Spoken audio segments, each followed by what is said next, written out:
Bonjour tout le monde. Aujourd'hui, je vais visiter les grottes de Bet Jouvrin, qui se trouvent pas très loin de la ville de Kiryat Gat, là où j'ai grandi, où j'ai passé mon enfance. Donc c'est un super souvenir. Quand j'étais dans l'école, à l'école primaire, on faisait des voyages de fin d'année et on venait visiter ici Bet Jouvrin. Donc Bet Jouvrin, c'est un parc national d'à peu près 5 km². Alors il y a plusieurs entrées, il y a plusieurs endroits à visiter. Donc là, j'ai commencé par ce on appelle les grottes cloches et de Bell Caves. Et en hébreu, on dit Pahamon. Voilà. Donc ici, déjà une belle entrée, magnifique. C'est beau, il n'y a personne, je suis toute seule. J'ai le parc national pour moi toute seule. Donc voilà, donc ici il y a une sorte d'exposition avec pas mal de belles photos, mais j'espère qu'on va pouvoir voir ça en vrai. Donc je commence mon parcours et puis au fur et à mesure, on va visiter ensemble les beaux endroits. Donc là, je vous raconte pas parce que en plus, bon, il fait bon là, il est 10h30 du matin, il fait bon, il fait déjà légèrement chaud, mais on sent les parfums que vous n'avez pas à l'image. Les parfums des arbres et des fleurs qui nous entourent. C'est super agréable. Je suis vraiment toute seule et on entend les oiseaux, on entend... Vraiment, c'est très très calme. Donc voilà, je monte mes premières marches pour aller visiter les grottes en forme de cloche. Mais à Rotapahamon. Alors, je vais être un peu essoufflée parce que ça monte raide, hein. Alors déjà ici, vous voyez, il y a des petites choses qu'on peut voir ici, mais on va s'approcher vraiment. Vous voyez, le fait que je vous disais que c'était en craie, voilà. Et c'est ça qui fait que les grottes, regardez, quand on touche, ça part en poussière. Voilà. Donc ici, on a les grottes. Voilà. Et puis, il y a des ouvriers du parc qui sont là. Ils sont des jardiniers. Voilà. Shalom, boker tov. Alors les ouvriers qui sont là sont... En fait, c'est des jardiniers. Ils sont en train d'arroser tout ce qui se passe autour. Et le fait qu'ils aient arrosé, ça a touché aussi la craie. Et il y a cette odeur de craie aussi, comme ça, un peu comme de cave, voilà, un peu comme dans les moisissures de cave. Donc voilà, c'est vraiment très... On est entouré par ces gros blocs de craie. Et là, c'est l'entrée de Meharat Pahamon. Alors, je vous montre un peu comme ça partout. Voilà. Et là, on rentre. Et je sais pas, mais d'un coup, on passe de 30 degrés, je crois, à 20 degrés, avec une fraîcheur incroyable. Et c'est chouette comme tout. Voilà. Et là, vous voyez l'ampleur de la cave. Je sais pas si vous... De la cave, de la cave en anglais, mais grotte en français, voilà. Et regardez comme c'est immense. Et en fait, regarde en haut. Il y a ces petits orifices là. Et c'est pour ça qu'on l'appelle comme une cloche. Donc il y a des entrées sur les côtés comme ça. Et plus on rentre, plus on sent la fraîcheur et cette odeur de craie, de mouillé, d'humidité. Voilà une autre cave là.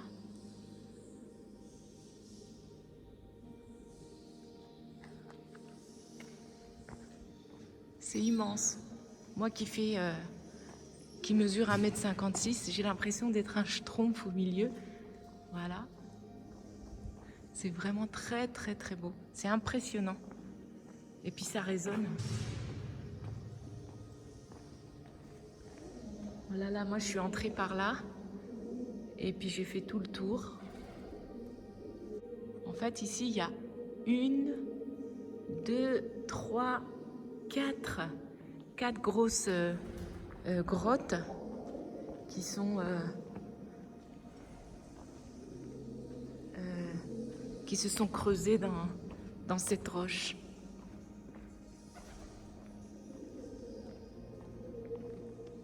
En fait, la couche géologique de craie tendre de la région, située sous une fine couche calcaire plus dure, a conduit la formation de grottes en forme de cloche. Voilà.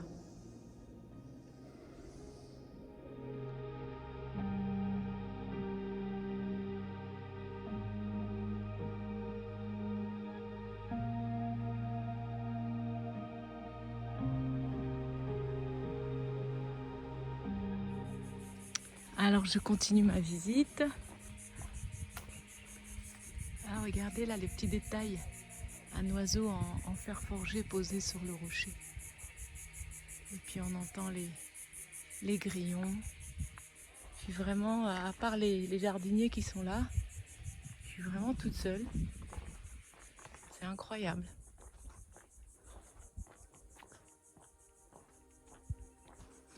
Ça sent trop bon.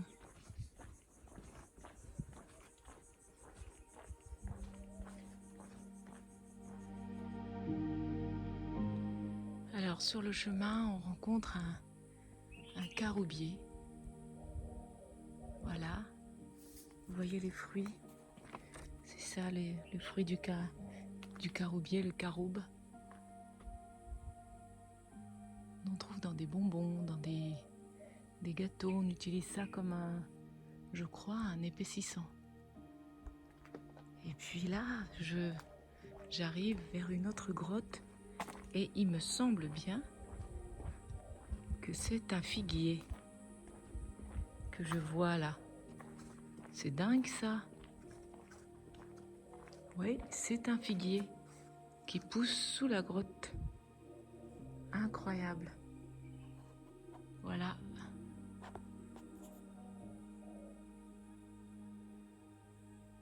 Voilà encore une autre grotte.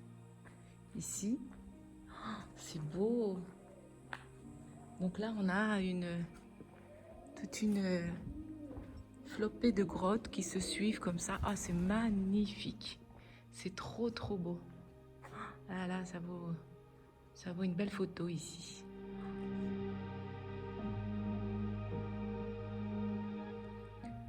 Donc voilà, là on a quelques explications sur la formation des grottes et que cela remonte à la période byzantine. Il y a à peu près 80 grottes dans ce parc qui fait plus de 5 km². Voilà. Donc là on rentre encore dans un autre passage.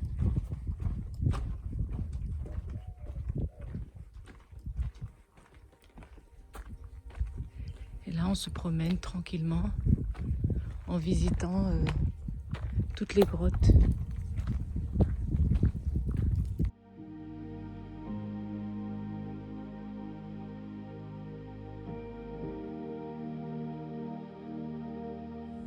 Et là, un grenadier. Vous voyez les belles grenades. Vraiment, je suis épatée parce qu'on est quand même dans le sud du pays. Et il fait quand même assez chaud ici et sec. Et je suis épatée par toute cette verdure. Voilà, encore un figuier là en bas. Incroyable. C'est vraiment magnifique. On entend les oiseaux. On voit des petits lézards. J'espère que je ne vais pas rencontrer un serpent. Voilà. Donc là, je fais le chemin avec vous. Hop.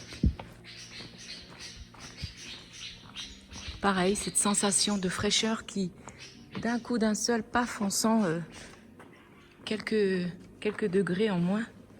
Donc ici aussi, on peut descendre. Vous voyez ?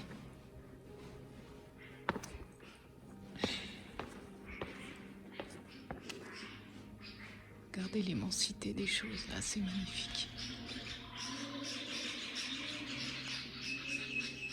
Vous entendez les oiseaux? Il y en a de... Alors là, je saurais pas dire les noms des oiseaux. Hein. Mais il y en a. Hein. C'est carrément un concert pour moi, toute seule. On entend aussi les pigeons qui roucoulent. Et en fait, ici, là, vous voyez, c'est un artiste qui a créé ses œuvres en bois. Ça s'appelle l'humain, l'humanité, l'humain. Voilà. Donc ici, en plein milieu de la grotte, ils ont exposé ces œuvres de cet artiste.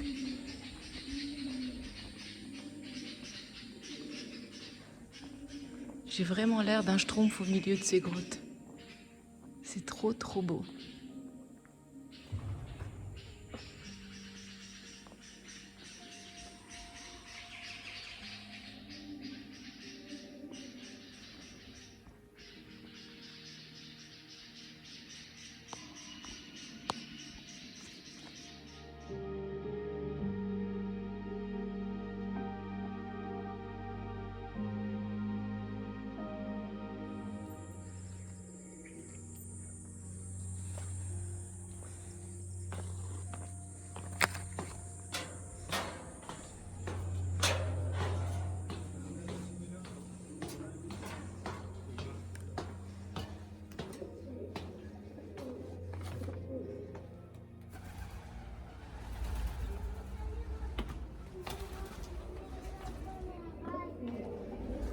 Alors là, on rentre dans une grotte où en fait, on appelle ça le columbarium. C'est le colombier.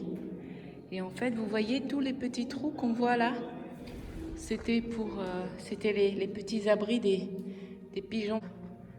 Et puis après, avec le temps, on n'a plus utilisé ces pigeons et on a utilisé les petits abris comme des rangements.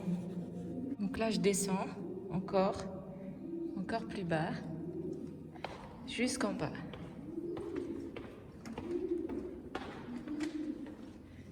Et là, voilà ce que ça donne. Ça fait bizarre, hein? C'est beau.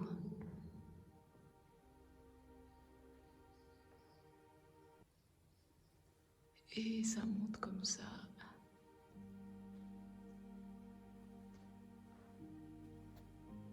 Et avec la grotte au-dessus de notre tête.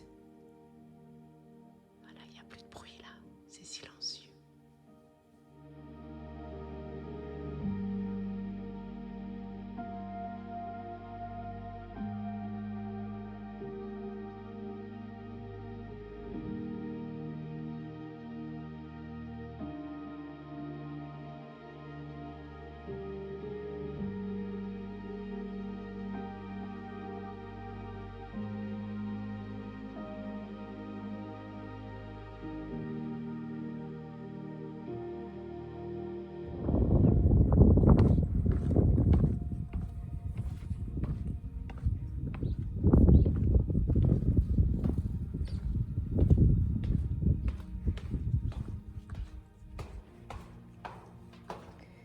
Et là, on vient sur le site de la fabrique de l'huile.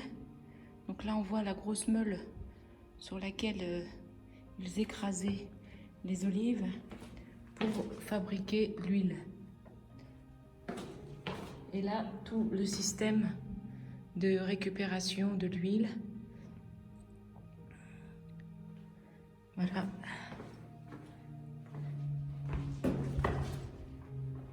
Hop.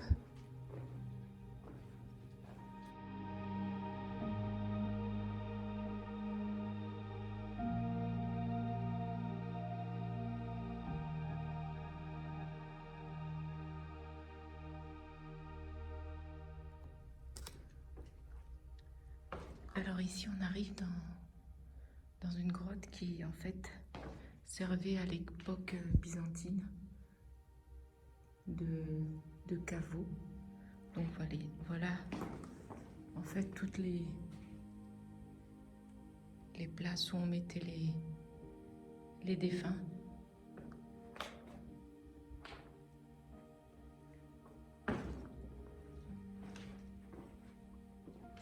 Et tous les dessins ont été refaits, ils ne sont pas d'origine. Ils ont été refaits en 1993.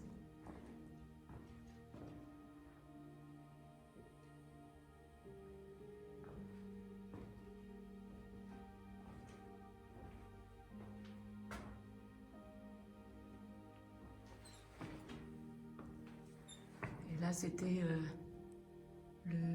le big caveau. Je sais pas si... voilà l'entrée en fait.